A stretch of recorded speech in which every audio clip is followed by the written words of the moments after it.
Well, it's nice to be here. Thank you for Sabeel for putting this together and for inviting me to speak. I think this is promising to be an outstanding event this weekend.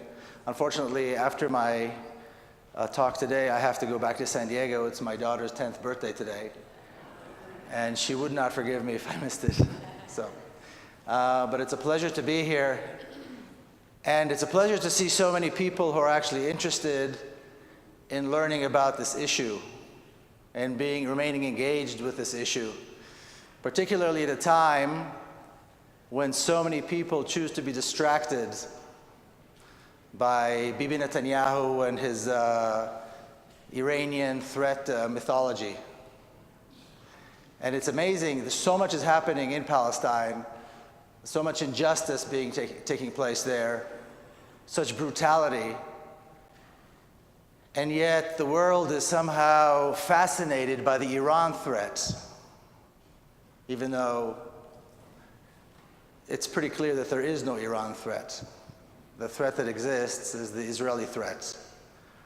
But yet the whole world, the United Nations, the newspapers, all the newscasts, all the talking heads, all they can talk about is Iran. And of course, that is exactly the point of creating the Iran myth, so that it would act as a distraction and people would stay away from talking about Palestine.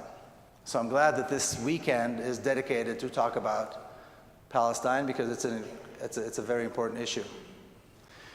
When I begin my remarks, I always begin with a disclaimer. And that disclaimer is this: if anybody here was hoping to hear a balanced presentation, then they're going to be sorely disappointed. And that's another one of those myths that's out there, that there has to be a balance, and that there is somehow a balance. And I look for that balance and I can't find it. Everybody's got strong opinions or strong emotions on this issue. I certainly do.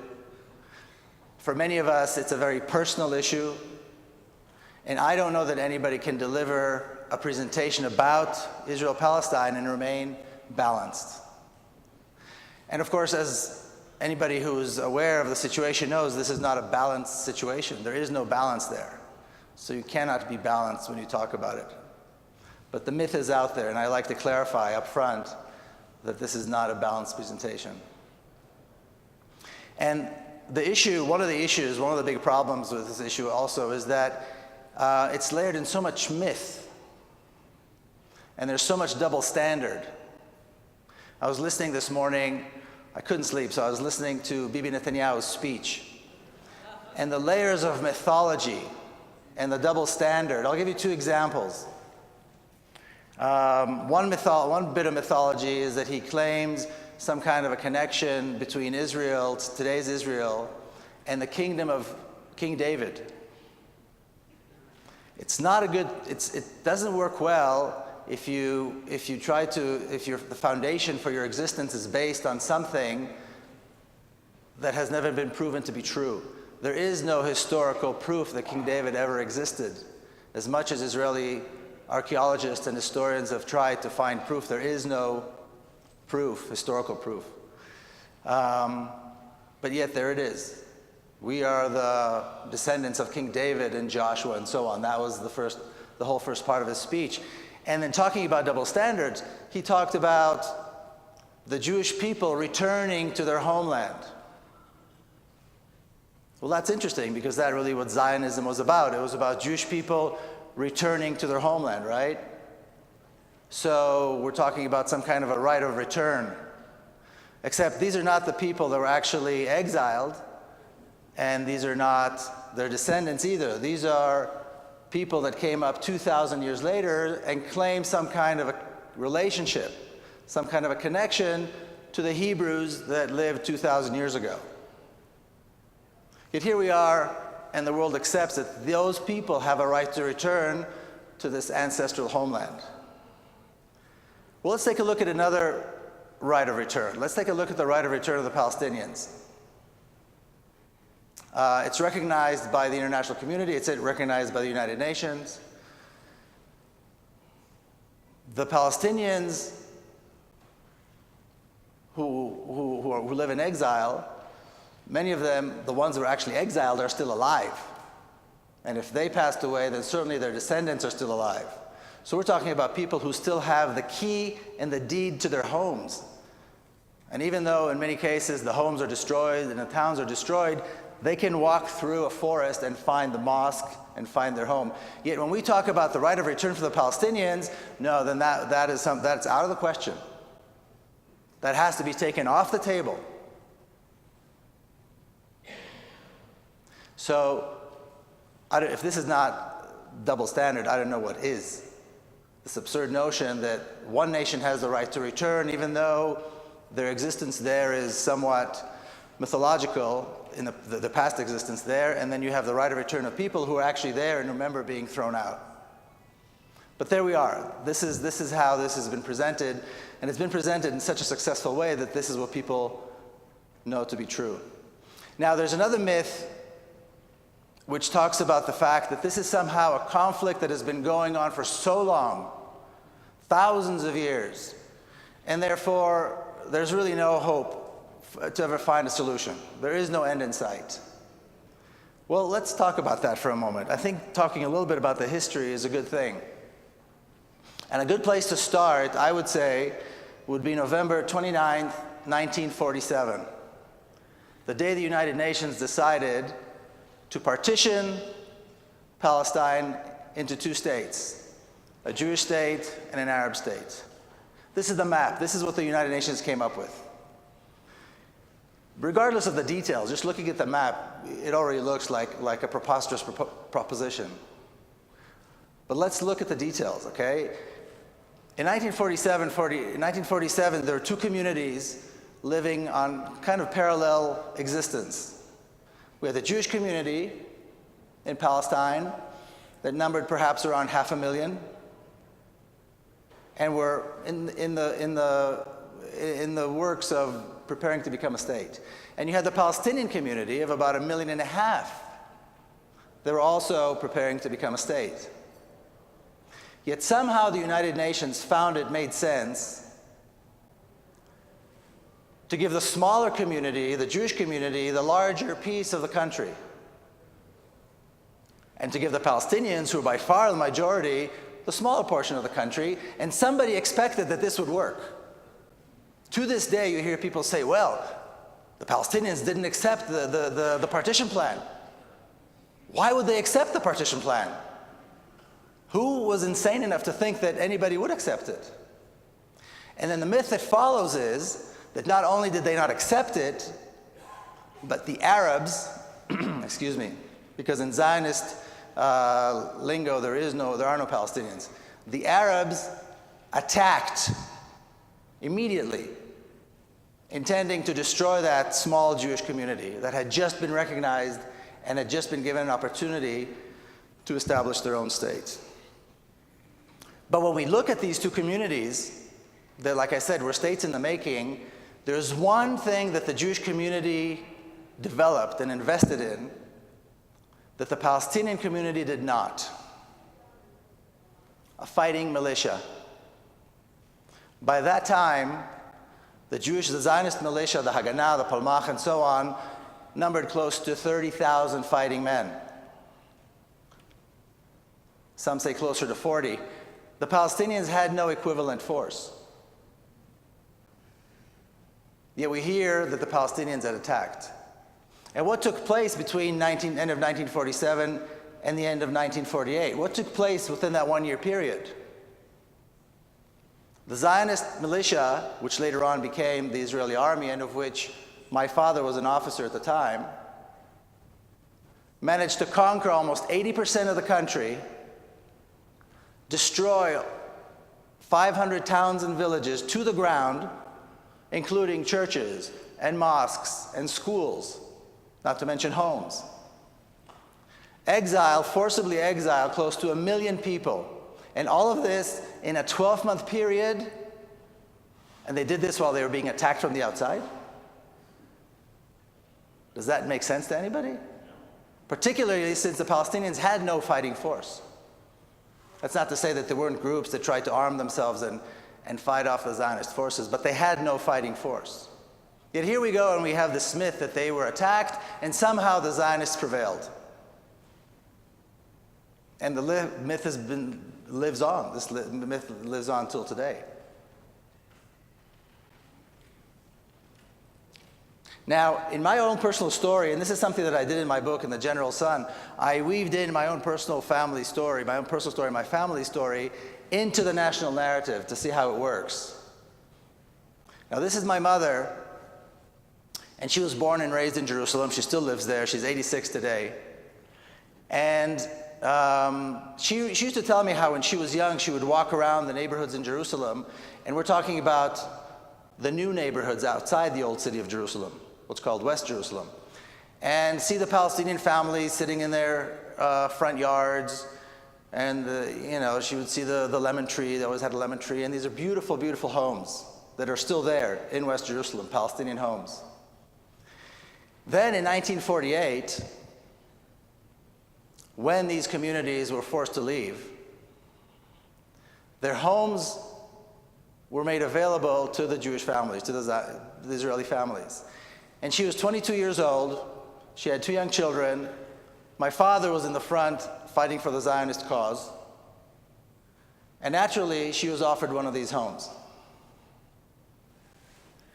And her response is, and she told me this story many, many times as I was growing up. Her response was, how could I possibly take the home of another mother? How can I move into the home of another family that has been forced to live in exile? And then she would talk about, they said that when the soldiers came in, the families had just left, the coffee was still warm on the table. And then she would describe the truckloads of loot that the Zionist forces would take from these homes. Because these are well-to-do homes. Like I said, they're still there. They're beautiful homes. These were well-to-do families. And they would take the furniture and the rugs and everything. And she felt a sense of shame. How are they not ashamed to do this? To loot people's homes and to take their homes. And she stayed living, with her 2 young children in a small apartment with her mother. And just for that, she deserves a gold medal, I think, because that was no fun. But here you have a 22-year-old mother, with this. And the thing, like I said, I can't remember when she told me this story. I've heard it many, many times. And of course, as I was working on the book, I went back to talk to her about this again. But I do remember growing up that in the back of my mind, I had a problem with the story. And it wasn't until much later that I could reconcile and figure out what the problem was. Her personal story contradicted the national narrative. Because if they attacked, we won, and they left, which is what the national narrative is, what's the problem with taking the home? What's the problem with taking the loot? Not only were we attacked, but they all left, so it's all ours. And it wasn't until, of course, later on that I realized what the problem was.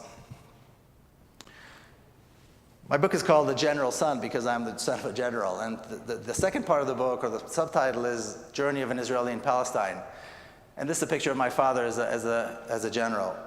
Now, after the war ended of 1948, he remained in the military as an officer and had a very respectable career in the Israeli army. And 20 years later, 1967, the drums of war started beating again. And what is the story that we hear about the 1967 war? Once again, the small Jewish state that had just begun really establishing roots was being attacked by massive Arab armies intending to destroy it. Just like the Nazis wanted to do only 25 years before that. And again, miraculously, and through sheer wit, and what we hear today was some kind of cultural superiority, I guess, they managed to win and conquer all these lands and defeat the Arab armies. It sounds, almost biblical. Now, a lot has been written about the period leading up to the war, the months leading up to the 1967 war, because it's a very interesting period. And when I was working on the book, I decided to go into the Israeli Army archives and to read about my father's career. He had a very interesting career, but particularly to read the minutes of the meetings of the Israeli generals prior to the war. Now, a lot has been written about these meetings because they were very contentious. Especially what went on was you had the Israeli cabinet, who was made of, predominantly older Jews. They were in their late 60s. They were born in exile. Kind of a very kind of older kind of Jewish characteristic. And then you had the generals. Most of them were born in Palestine. Almost all of them were in the Jewish militia before the state, and they were in their early 40s. And they were full of testosterone. They were this new Jew that the Zionists wanted to create. And you had these two groups, trying to control each other. Now, if you recall, what led up to the war, or the excuse that was given to the war, was that President Nasser of Egypt decided to kick out the peacekeeping forces from the Sinai Peninsula, which separated Israel from Egypt, and enter Egyptian forces into the Sinai Peninsula, which was a violation of the agreement between the two countries. And he also threatened to block the Straits of Tiran, which meant that Israeli ships would not be able to go up to the port city of Eilat. So this was a serious threat. Now, in the minutes of the meetings, like I said, a lot has been written about them, and everybody's seen them. But I wasn't expecting to see anything surprising. And somehow, there was one thing that I saw that I had never heard before, and I had never seen before. My father says this in one of the meetings, and the other generals repeat it. And that is that the Egyptian army is not prepared for war. And therefore, we need to attack and destroy them now. Not only are they not prepared for war, they will need at least 1.5 to 2 years before they are prepared for war. Not only is there not a threat, an existential threat, not only is there no threat at all, but there's an opportunity for the Israeli army to once again destroy the Egyptian army. This would be the third time. No threat, no existential threat, an opportunity. This is fascinating stuff. What happened to this myth? Now, the generals wanted war, the cabinet was hesitant. Like I said, mind you, this was only 25 years after the Holocaust. The cabinet members all had this history of coming from Eastern Europe with the pogroms and so on. So it was very difficult for them, but the generals won the day, and the cabinet gave approval for a preemptive strike against Egypt. The strike was very successful. The Egyptian army was destroyed in a few days. The Sinai Peninsula and the Gaza Strip were taken. And then the generals saw an opportunity to do more. Now, the West Bank was a very sore subject for these particular generals, because when they were young, in 1948, as young commanders, they wanted to take the West Bank. And they knew that the Israelis had the capability to take the West Bank. But for political reason, the West Bank remained as a part of Jordan. So they wanted the West Bank, and they talked about it over the decades between the two wars. So they had an opportunity, and they took the West Bank, and they took the Golan Heights. And in 6 days, the Israeli army managed to take the Sinai Peninsula and the Gaza Strip, the West Bank, the Golan Heights, destroy 3 Arab armies, kill 15,000 Arab soldiers at a loss of 700 soldiers to the Israeli army. That's quite a ratio, 700 to 15,000. And they did all this while they were being attacked from the outside. And once again, the myth doesn't work with the reality. The myth doesn't, when you look at the actual details, you see that the myth is a myth. It doesn't work. Yet, the myth was perpetuated, and it works to this day. Now, 2 interesting things happened as soon as this war was over. Israel as a state began a massive campaign of settlements in East Jerusalem and the West Bank. For them, this was a done deal. Mission accomplished. The entire land of Israel was finally in the hands of the Jewish people. Now it's time to settle. To settle, I mean to build settlements. Just like they did after 1948, settling that part of Palestine. The other interesting thing is that my father still in uniform, at the very first meeting of the generals after the war, got up and said, now we have an opportunity to solve the Palestinian problem. We were in a better position than we were in 1948. The Zionists had accepted the principle of partition because there are two nations that live on this country, on this land. So partition into two states is a must.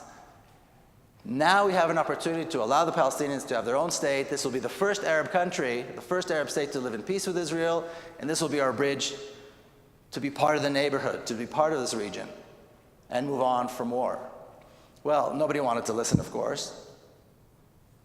Like I said, massive settlements began, and he dedicated the rest of his life to trying to accomplish a Palestinian, trying to bring forth the establishment of a Palestinian state in the West Bank, and also for equal rights for the Palestinians who were Israeli citizens. Sadly, on both fronts, he didn't do very well. I have a picture here that I'd like to show. This is the picture. This is the victory lap picture. These are all the generals right after the war, with President Shazar, who was the president of the state of Israel. You know, Israel has like a symbolic figure as president. It's usually somebody who did something significant during his life. But, you know, you see this older Jewish gentleman surrounded by these young, new Jews. This is the biggest accomplishment, one of the biggest accomplishments of the Zionist movement, creating these new Jews. They're soldiers, they're like the Maccabees and so on. And mind you, 25 years after the Holocaust and after 2,000 years in exile, the entire land of Israel is in the hands of the Jewish people. From their perspective, you know, this is almost miraculous. I mean, they weren't religious people, so they didn't see it in those terms, but this was a huge thing. And that's how they saw it. And that's why when people talk about the possibility of an Israeli government ever giving up any piece of that land for a Palestinian state, it makes me laugh. They will never, and I think they've proven this beyond any doubt, they will never part with any piece of the land of Israel, certainly not for a Palestinian state, certainly not for an Arab state. And it was made very, very clear from that moment. It was not conquered in order to give back. It was conquered in order to make the conquest, you know, forever, irreversible. This is in fact what happened. This is in fact what the conquest was made to do. Erase Palestine completely and have Israel take its place. And that is what happened in 1967, and that is the reality today. And there's no Israeli prime minister, and there will be no Israeli Zionist prime minister who will ever allow this to change. Now the mission was very clear. Erase Palestine from the map, engage in an ethnic cleansing campaign, which is still going on to this day, and de-Arabize the country. This is a country that was under Arab and Muslim rule for 1,500 years. Yet we need to create the connection between today's Israel and King David, who may or may not have existed. And we have all these Arab monuments and Muslim monuments and all this history. We have to change the names. We have to get rid of the population. We have to get rid of the monuments. And this is happening every single day. Every single day. People are being thrown out of their homes. Towns and villages are being destroyed. Names are being changed. If you drive around the West Bank, you see more Jewish and Israeli names of towns and villages and places than you see Arab names. And this is a process of ethnic cleansing that is going on at this moment. One particular example that is striking now, especially since Netanyahu brought up King David, is the neighborhood of Silwan. If you've been to Jerusalem, if you stood outside the old city, you see there's the Jewish quarter with a Wailing Wall. And as you go out the gate, you go down the hill, there's this huge, it's like a city, it's got 50,000 people. It's called Silwan. It's right down in the valley. And someone decided that the original city of King David is under the homes of those people. And since we're de-Arabizing and we're ethnically cleansing, we need to get rid of the people and dig. And that's exactly what they're doing. They're digging under the homes of these people, throwing the population out. They already have several hundred Jewish settlers that have taken the homes. And they're building this massive archaeological park called the City of David. And they have their own militia, their own armed militia that is accountable to no one. that answers to no one but the settlers. So 50,000 people have to go to create this mythical connection between Israel and a king that may or may not have ever existed. Because this is the Zionist vision. And this is the name of the game. This is the mission. Replacing Palestine with Israel. Problem is, the people won't go. They won't go. Today we have, maybe 6.5 million Israelis and almost 6 million Palestinians. By 2020, Gaza alone will have 2.3 million people. Gaza alone. And once again, when I look at this and I hear people talk about somehow Israel or some imaginary Zionist government giving up a piece of the land for a Palestinian state, it makes me laugh. Except it's not funny, it's tragic. Now, like I said, after my father retired, he dedicated his entire life to the creation of, to Palestine, the materializing the dream of peace, which means a Palestinian state or a state for the Palestinians and equal rights for the Palestinians who are Israeli citizens. And in the early mid-1970s, the PLO, under the leadership of Yasser Arafat, engaged with my father and Uri Avneri and several other Israelis who were quite prominent to begin a dialogue. And this dialogue went on for a very long time. But the Israeli government would have nothing to do with it. They would have nothing to do with it. They knew what was going on, but they would have nothing to do with the PLO, nothing to do with the Palestinians. In this picture, my father was Issam Sartawi. Issam Sartawi was the PLO ambassador to Paris for many, many years, and he was killed in 1983. And so anyway, this dialogue went on, but the Israeli government would have nothing to do with it.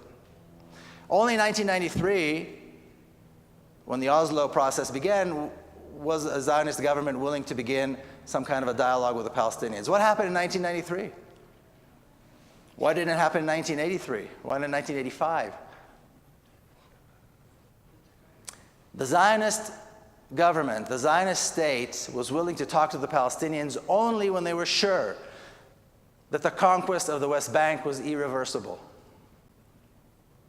Massive settlements were built, and some people have this notion that settlements are these little farms. We're talking about major cities, major highways, major shopping malls, and schools, and infrastructure, billions invested in infrastructure.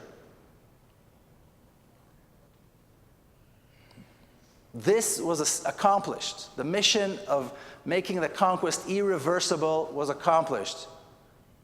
And then it was okay to talk to the PLO. Politically, it was something that the Israeli government felt they had to do, and it wouldn't hurt to bring them and allow them to police the Palestinian communities in case they revolt again. That was the name of the game. Some people look back at the period when Rabin and Arafat shook hands on the lawn, in the White House lawn, as though those were the days that peace was possible. Peace was not the issue for Rabin. For the Palestinians, it may have been. Rabin agreed to the Oslo process because he knew for certain it would not lead to peace. It would not lead to a Palestinian state. It was a surrender. It was not a peace. It was not an effort for peace. It was an effort of surrender. And then in the year 2000, when President Clinton wanted to take Arafat and Ehud Barak to Camp David, it was to finalize the Palestinian surrender, which is why Arafat didn't want to sign it. And of course, he was vilified, and he died in his office with Israeli tanks surrounding him. And the claim that's out there is that the Palestinians were not willing to make concessions. This is the problem. I think Mitt Romney just said it too with a thing that he was filmed. Palestinians are not willing to make concessions. That's their problem. By agreeing to the two-state solution, which Arafat and the PLO agreed to back in the mid-70s, they had given up 80% of their homeland. They are the ones who are not willing to make concessions? They gave up the dream of Palestinian refugees to return to their homes or be compensated. They're the ones who are not making concessions? For the sake of peace, Palestinians are willing to establish their own state in the West Bank and the Gaza Strip with East Jerusalem as their capital. Nothing less. And when Arafat said nothing less, that's exactly when he was vilified and the whole thing fell apart. So once again, going back to my own personal story and how it affected, kind of my development, because I grew up as a Zionist. My dad was a general. My grandfather signed the Declaration of Independence. This was, I come from a very patriotic family. But in September of 1997, my sister's little girl, Smadar, was killed in a suicide attack. I was living here in the U.S. already at the time. And how do you get your head around something like this? How do you get back to work? How do you get up in the morning? And something happened here with this. Is it suddenly different? Okay, that sounds different to me. What do you do with this? Well, my sister, Smadar's mother, kind of helped put me on track, and she put herself and several other family members on track. When Smadar was killed, it was big news because she was the granddaughter of a general, but she was also the granddaughter of Mr. Peace of Palestine. And now look what they did to him. And as I landed in Israel, I went to my sister's apartment. The front page of the morning paper had the granddaughter of General Peled killed by Palestinians.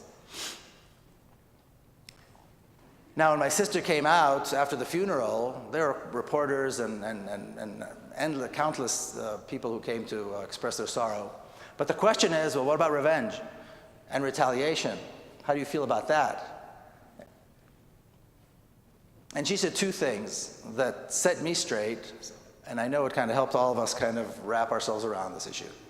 The first thing she said was that no real mother would want something like this to happen to another mother. Motherhood being this uniting force, cuts through religion, cuts through ethnic differences, cuts through everything. Motherhood is motherhood, and if she's anything, she is a mother, above all else. And as to who she feels is responsible, she said something even more clear. She said the two men that blew themselves up killed themselves. Two young men killed themselves and took the lives of others. Who brought them to this level of despair and hopelessness? We did. I point my finger at the government of Israel because it's this ongoing brutal occupation of a people that brings people to do this sort of thing. And if we want this to end, then we must stop brutalizing and oppressing the Palestinians. Because this is what happens when you do this to a people. And it's to be expected. So of course, this became even bigger news. Excuse me. And both she and I became very active.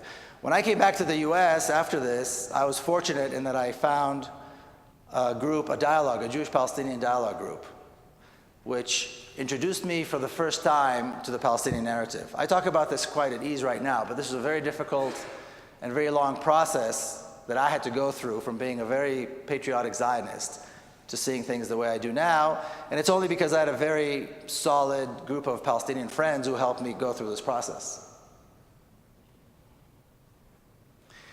And like I said, it was painful and it took time, but eventually it worked because they were there and because they led me through this. The dialogue was not, pointing fingers. It was just everybody telling their story and their family story. So that was very good. So I became active. I started going and meeting Palestinians in Israel and meeting Palestinians in the West Bank. And what I found on my way to the West Bank is this. Now, if you've crossed Kalandia or any of the checkpoints leading into the, from Israel to the occupied territories or parts of the PA, or whatever you want to call it, you see this big sign. Now, it's massive. It's a sign of, it's the size of a wall. You can't miss it. And it's white over red, which means danger.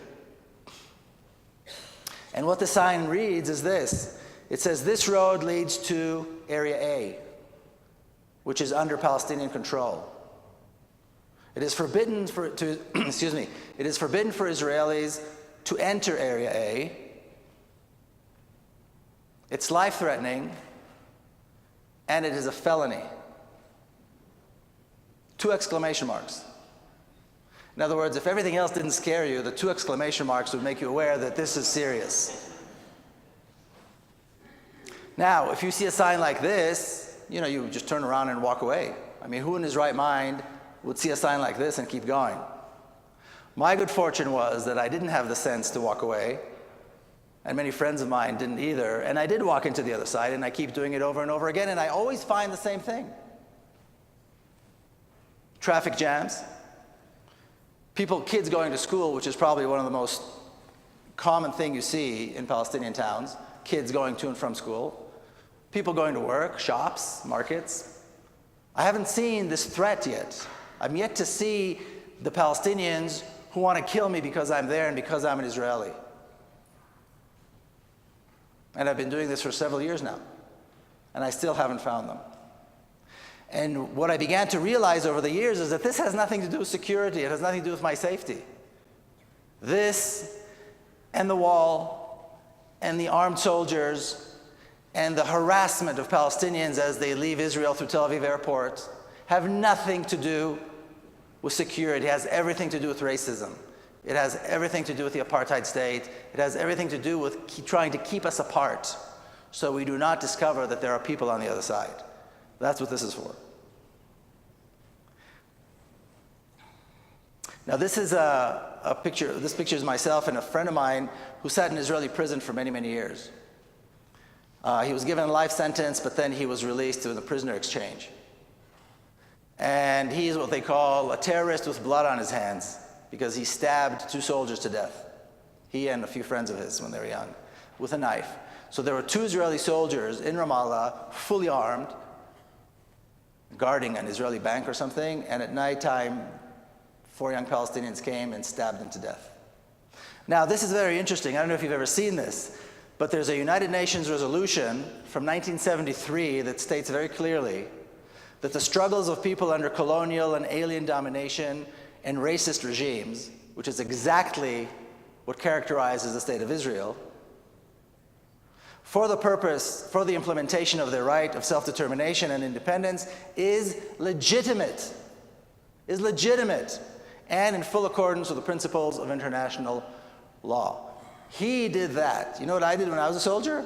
I was an occupation soldier. I served in an occupation army. I was there to make sure that people like him would either get caught or would not rise at all, so that we could build towns and cities for Israelis. Which one of us is the terrorist?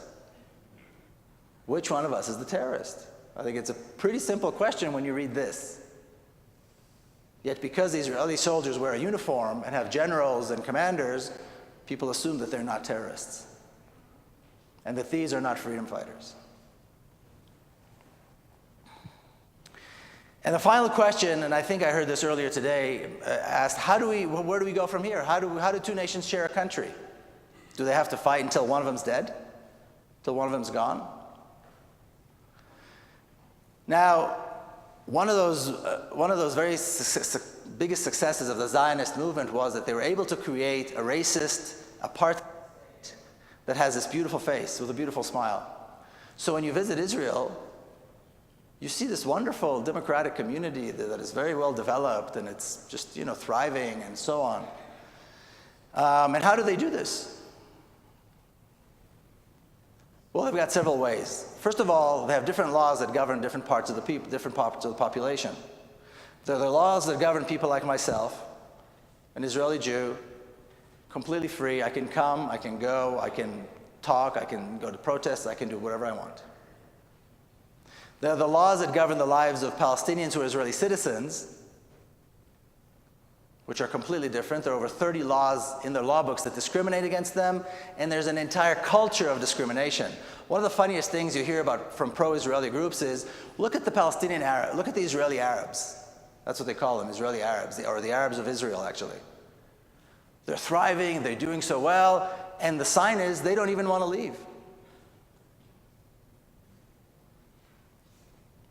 The Palestinian communities within Israel are so neglected that in some cases they're worse off than people in Gaza. The police won't go into them, so crime is rampant because the police won't go into Palestinian communities. These are Israeli citizens. A Palestinian couple, Israeli citizens, if they go to the bank, they can't get a mortgage. It's not by law, but this is the culture. So it's a culture of racism. When they go through Tel Aviv airports, they get stopped and humiliated and terrorized by young Israeli security personnel. Humiliated and terrorized, kept for hours. These are Israeli citizens. They never do this to me. I'm far more extreme than most of those people. Yet I go in and out freely. So there's an entire environment of racism. And then you've got the Palestinians in the West Bank and Gaza who have no rights at all, no laws that protect them, and the Israeli army can come and go and do what they please. Arrest them, kill them, torture them, take their kids away, kidnap them, deprive them of food, deprive them of water, you name it. And that's how Israel governs this thing. That's why people compare it to apartheid. Israel's got an education system that prepares children for this.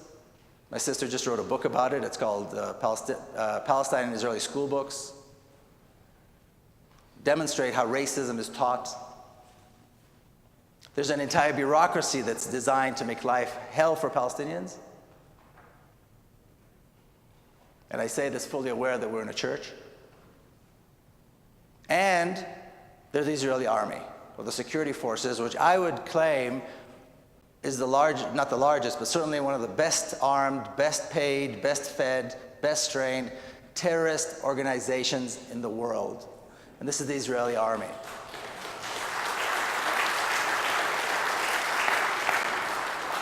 So how do we move beyond that? From where I'm looking, the possibility of a Zionist government ever allowing a Palestinian state to emerge is mythology. It shows a complete misunderstanding of what the state of Israel is all about. That will never happen. But the state of Israel has created one state between the Jordan River and the Mediterranean. There is one state. It's a racist state, it's an apartheid state, it's an evil state, it's an evil regime. Well, evil regimes can be replaced. There doesn't have to be bloodshed, but there has to be a transformation from the Zionist state to a democracy with equal rights. That has to happen. And often people are afraid to say this because the Zionist community comes back and said, see, you're talking about genocide. You're talking about another Holocaust. No, we're not. We're talking about a peaceful transition of power, like what they did in South Africa. Apartheid had to go for there to be a democracy.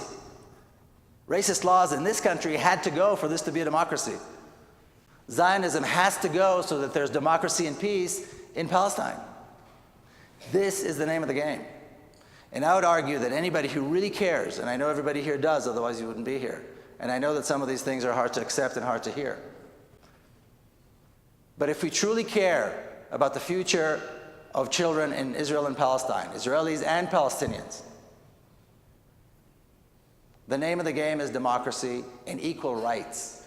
We need to stop talking about this mythology and put it aside and make people understand that we're not going to take it anymore. The struggle is for a real democracy so that there is a future, and there can be a very bright future.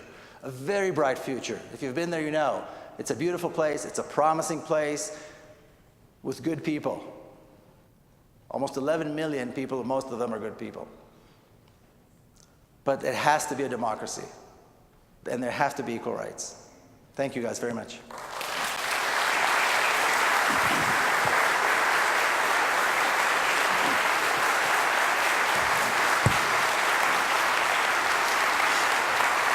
Thank you. Thank you.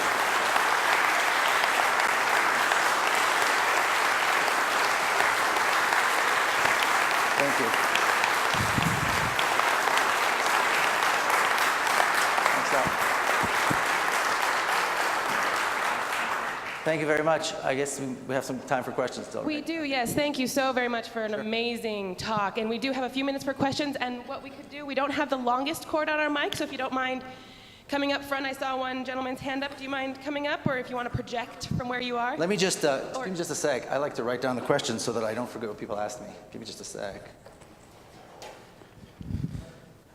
And what we'll do, just for time's sake, I'll take 3 at a time, and then I'll reply, okay? It works just a little bit quicker that way. So I got a pen, thank you.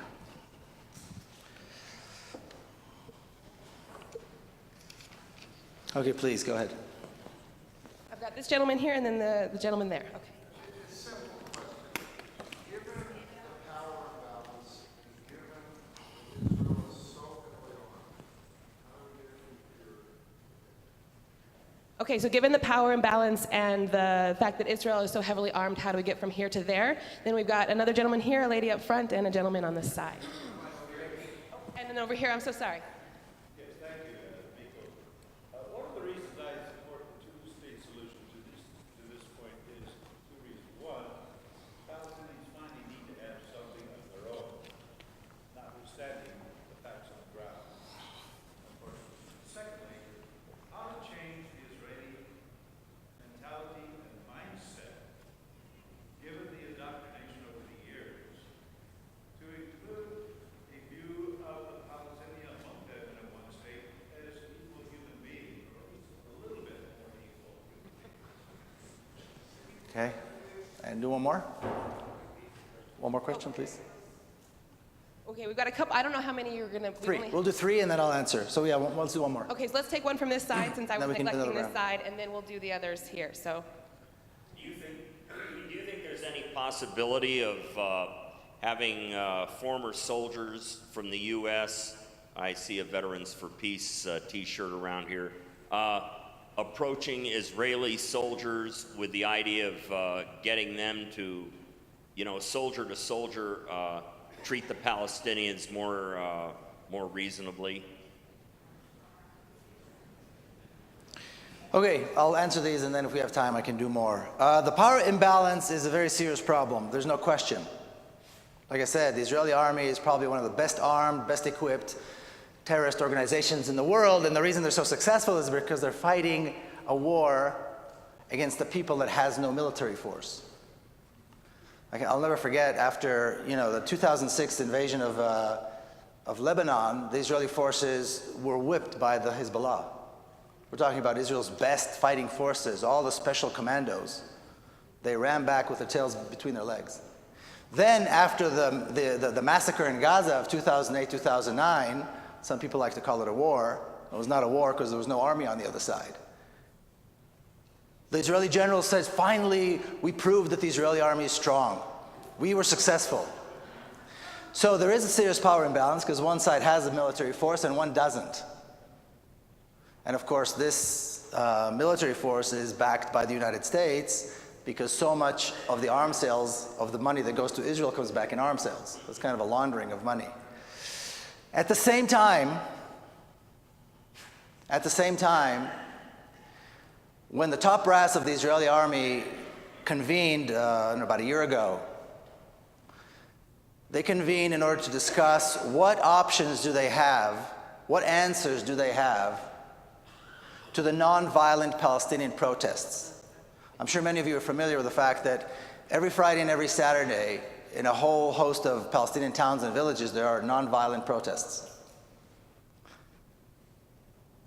They came out, the top brass, the biggest minds, the best minds of the Israeli army, and they came back and they said, we have no answer. We have no answer to deal with a nonviolent protest. I think what the Israelis do not understand is that the leaders of the Palestinian popular movement, which are these protests, the leaders of the Palestinians who are leading the BDS, for example, and others, will never, ever stop the fight. The Israeli, I don't care how many tanks they have, how many F-16s they have, how many nuclear weapons they have, they will not defeat these people. So yes, Israel's got a big army, but other countries who had big armies were defeated by peaceful means. It's happened, Other, evil regimes that had massive military forces were eventually defeated by peaceful means.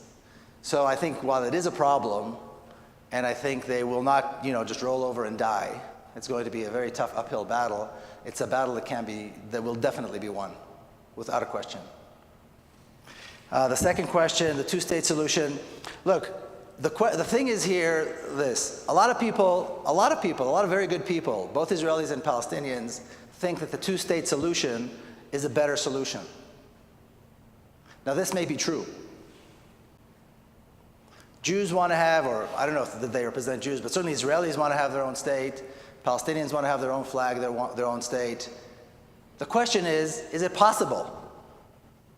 You can't have a Jewish state when half the population is not Jewish. The ethnic cleansing in terms of the Christian community in Palestine has almost been 100% successful.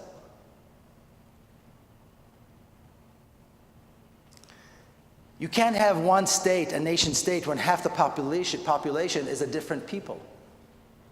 Number one. Number two, you have to have both sides sit down and agree that this is something that they're willing to do. There is no Zionist government, and there never will be, because it goes in the face of Zionism. Compromise on the land is not possible from a Zionist point of view. The most fundamental principle of Zionism is the land without a people to a people without a land. Problem is, there is a people, so we get rid of them. That's why there's an ethnic cleansing going on. And if you look at a 65-year history, you see there's a theme here. It's not like sporadic. Ethnic cleansing has been an ongoing theme. Destruction of towns and villages and monuments and schools and churches and mosques is a theme. This is what the Zionist state is about. So there is no possibility that a Zionist state would participate in a process that would lead to partition of the land. That possibility does not exist. Drive to the West Bank, see for yourself. The minute the West Bank was conquered, the settlements began. The destruction of homes and towns and villages and the ethnic cleansing began with full force. Hundreds of thousands were expelled. Towns and villages that were thousands of years old were destroyed because they were Arab, in order to build towns and villages for Israelis only. So it's not whether it's a good idea or a bad idea, or perhaps it's even preferable from certain perspectives, but it's not possible. The Zionist state cannot be a part and will not be a part of any peace negotiation in which the two sides are equal. They will never allow that to happen. And Bibi Netanyahu is no different than Barak, no different than Rabin, no different than Golda Meir, no different than Ben-Gurion. It's a whole row, it's a whole series of governments that were exactly the same. One led to the next. It's not like Netanyahu and Lieberman are some kind of monsters that were unexpected. This is the theme. It was exactly the same from day one, and this is where it's going. That's why I say the only way to move forward towards peace is to remove the Zionist state peacefully, which is very possible, like they removed apartheid in South Africa, and allow for real democracy to emerge. You know, the idea of soldiers and soldiers is an interesting idea. Israel, there is an organization called Combatants for Peace. And I have two young nephews, and they were part of that. And these are former Israeli soldiers, and some of you may have met them. Former Israeli soldiers and former Palestinian fighters who decided to lay down their weapons and engage in dialogue, and they speak around the country, and they come to America, and so on and so forth. So it's a very good idea, I think, but I think the problem is that they're a minority on the Israeli side. When they have their gatherings, you'll have thousands of Palestinians and maybe 150 Israelis. This is the reality. This is the sad reality. If we have time, I'm willing to take a couple more. I'm sorry, did I miss We're actually one? just about it. Oh, I did address it, yeah. We're actually a few minutes into our next bit here. Perhaps Miko would be willing to hang back and answer a few more questions. We do have a scheduled break right now, so there's a little bit of buffer time. But I do have a couple of announcements real quick. One thing to note is Miko will be available during lunch to sign his book. So if you're interested in looking at his book and getting him to sign it, and perhaps he could talk with you more at that point as well. Sure. Real quick, we would request a little help. There was a sheet of paper that was put in your pew, and mostly in these sort of middle sections here. If you see a piece of paper next to you on the Kairos workshop, if you wouldn't mind passing that forward, that needs to actually go someplace else. And then a couple other things real quick. I noted already that there's a room change. I just want to reinforce that. Anything that's scheduled in the library is now going to be in the upper room, which is located here on the east side here of the building, and you can access it through this area. I want to read through the workshops for you real quick so you know what the options are, and that'll hopefully reinforce some of the logistical changes as well. So coming up, and the workshops start at 10:45, so you have a little bit of time to maybe check out the tabling room or run to the restroom. So we have Elena Ortiz. We'll be talking about Paradise Lost, the transgenerational legacies of life under occupation, Native American and Palestinian cultural survival, so doing some cross-national work there. Les Field, oh, and I apologize, she will be in the choir room, which is downstairs. Les Field will be speaking about Zionism in relation to Judaism after 1948, and he will be in the parlor classroom, which is just beyond Immanuel Parlor. Then we have Sydney Levy will be, from Jewish Voices for Peace, will be here in the sanctuary talking about boycott, divestment, and sanctions. Reverend Don Wagner on undermining justice, Christian Zionism in the evangelical fundamentalist and mainline Protestant and Roman Catholic churches. We'll be in the Sims Chapel, which is, as you're heading towards Immanuel Parlor, it's just right there, so right next to the tabling room there. And then this is that workshop change, right? There's a schedule change where Iris Keltz and Pamela Olson will be talking about their own experiences, retelling history through personal narrative. And that is not in the library, but in that upper room. The other thing to note is that lunch will start at noon downstairs in Fellowship Hall, and that's where the book signing will be and other chances to network. So, and remember to use all the restrooms on all the floors. Thank you so much. Oh, and a quick announcement.